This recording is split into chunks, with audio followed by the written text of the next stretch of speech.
18th Sunday in Ordinary Time, Year C. Seek what is above, not what is on earth. This reflection is prepared by Father Ayub Francis, pastor at St. Jude Church, Grand Rapids, Michigan, USA. First reading Ecclesiastes 1-2. To 21-23, the writer of Ecclesiastes opens with a stark and timeless truth. Vanity of vanities, all things are vanity.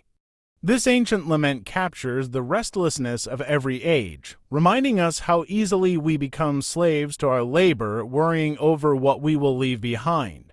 A person may work with wisdom and skill, but in the end, everything is left to another who did not toil for it. The passage cautions us that toil without a deeper purpose leads only to frustration and sorrow.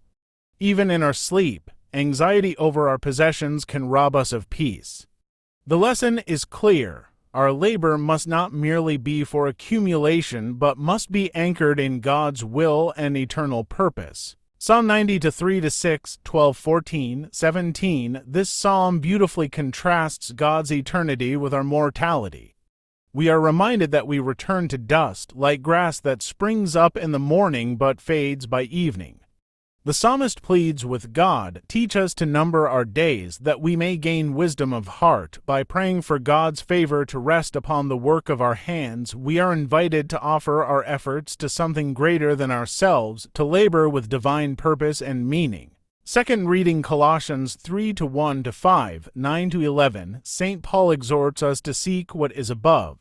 Where Christ is seated at the right hand of God, the Christian life is a continual turning away from earthly attachments, immorality, greed, lies, and turning toward the new life in Christ.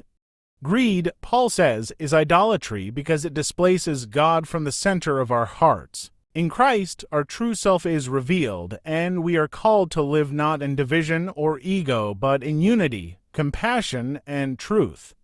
In baptism, we put on the new self, which means choosing to reflect Christ's values in our daily decisions.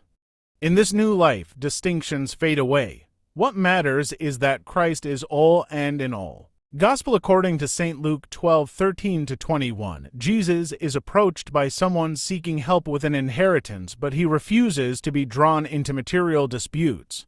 Instead, he tells a parable about a rich man who had a bountiful harvest and chose to store it all for himself, dreaming of a life of ease. But that very night, his life was demanded of him, and all he had hoarded became meaningless. Jesus calls such a person a fool, not for being successful, but for being rich in possessions and poor in God. The parable is a wake-up call. We must never confuse success with security or wealth with worth. A full barn does not equal a full soul. True wisdom is to be rich in what matters to God: love, generosity, and trust in His providence. Jesus' profound moral and practical applications. The moral of today's gospel is clear and challenging. Life does not consist in possessions, but in relationships with God, with others, and with ourselves. After listening to these readings, what can we do practically? 1. Simplify our lives and be more generous with our blessings. 2. Examine what barns we are building. Are we hoarding or sharing? 3. Set aside time daily for prayer and spiritual reflection to orient our desires to heaven. 4. Support causes and people in need, thus storing treasure in heaven. 5. Consider how we speak and act in family, work, and society. Are we living our new self in Christ?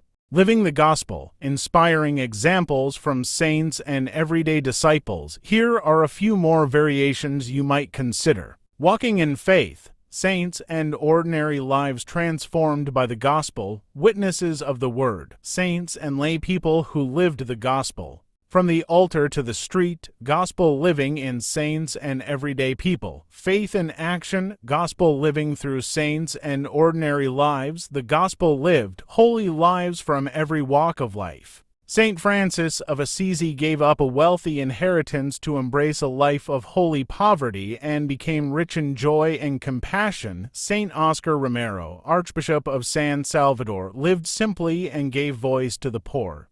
He refused to be silenced by threats of violence, choosing instead to be rich toward God through courageous preaching of justice. He was martyred while celebrating Mass. Mother Teresa, though she owned little, became one of the richest women in the world in terms of love and legacy. Saint Elizabeth of Hungary, a princess by birth, renounced its royal privilege to serve the sick and poor. After her husband's death, she joined the Third Order of St. Francis. These individuals remind us that authentic richness is found in self-giving love, moral courage, and spiritual surrender, not in material gain. Their lives challenge us to live generously, courageously, and with eternity in view. Question for meditation: am I investing more in what will pass away or in what will last forever? Let us choose to be rich in what matters to God.